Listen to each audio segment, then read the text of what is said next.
प्रेरणादायक कहानियों के लिए चैनल को लाइक और सब्सक्राइब करें। एक लड़का अपनी ज़िंदगी से परेशान हो गया था। इसी परेशानी के कारण उसने अपने घर वालों से दूर जाने का फैसला किया और अपने घर से निकल गया। रास्ते में उसे एक जंगल मिला।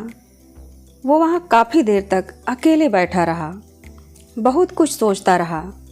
तभी उसे एक महात्मा मिले और वह उनसे बातें करने लगा। महात्मा जी, मैं अपनी इस ज़िंदगी से हार चुका हूँ।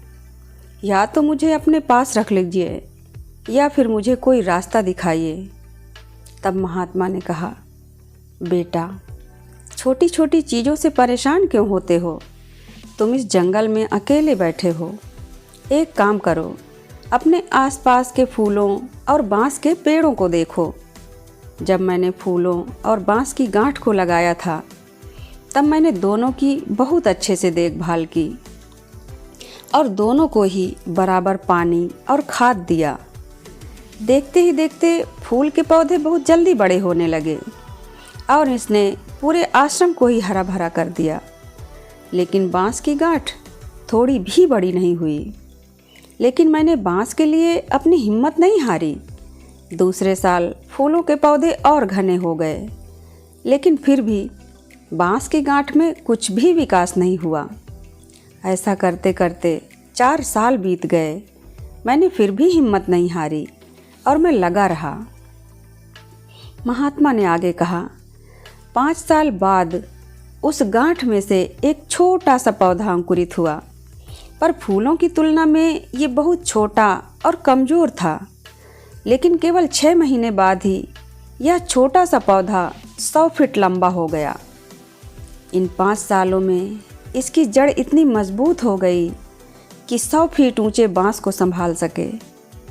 महात्मा ने उसे फिर कहा, देखो, ईश्वर किसी भी जीव या अपने द्वारा बनाई गई रचना को उतनी ही चुनौती देता है जितनी वो सह सके। क्या तुम जानते हो, अभी जो भी तुम चुनौतियों का सामना कर रहे हो, वो वास्तव में तुम्हें अपनी जड़ों को मजबूत करने के लिए है। तुम्हारा समय भी आने वाला है, तुम भी ऊपर उठोगे। बस अपनी ज़िंदगी से हार मत मानो। उस लड़के को महात्मा की बातें समझ आ गईं और वह वापस अपने घर चला गया और दुगने उत्साह के साथ अपनी जड़ों को मजबूत करके बहुत ही अच्छी ज़िंदगी जीने लगा। यह कहानी हमें यह सिखाती है दोस्तों कि जब भी आपको अपने जीवन में संघर्ष करना पड़े तो समझ जाइए कि आपकी भी जड़ें मजबूत हो रही हैं, जिससे आप अपने आने वाले कल को और बेहतरीन बना सको। हमें अपनी ज़िंदगी में कभी भी संघर्ष से पीछे हट के हार नहीं माननी चाहिए, क्योंकि हमारी सही दिशा ही हमारी दशा को सही कर सकती है। धन्यवाद।